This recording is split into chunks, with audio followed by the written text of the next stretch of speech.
क्या वाकई medical practice पर एआई ने बहुत ज़्यादा इफ़ेक्ट डाल दिया है? आपने पहली बार किसी डॉक्टर को देखा कि वो रील बना रहा है, वायरल हो रहा है, तो आपके मन में क्या आया? मुझे खुशी हुई, क्या चलो डॉक्टर उस नॉलेज क्योंकि आपको ज़माने के साथ तो बदलना पड़ेगा। क्योंकि 15 इयर्स बैक आपने जब प्रैक्टिस स्टार्ट करी और आज के उसमें बहुत चेंज आ गया है। तो उस टाइम हम सोचते थे कि यार गूगल और यूट्यूब ये सब चीज़ बता देंगे, तो फिर अपने डॉक्टर के पास कौन आएगा?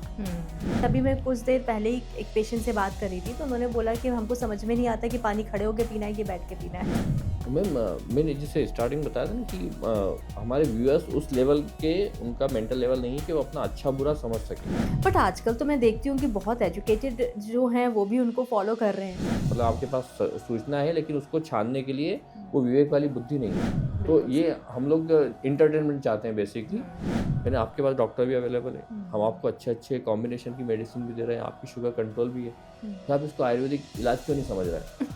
आपको अब मतलब इसके हम इसके पर ही नीचे भी जा डाउट। रहा है। हाँ, बट अब की जो जनरेशन है वो with in a few months ऐसा होता है ना, बहुत क्विकली अपनी प्रैक्टिस जमा लेते हैं या बहुत एकदम लाइमलाइट में आ जाते हैं। उनकी रील्स पे इन सब पे भी बहुत व्यूज़ आते हैं।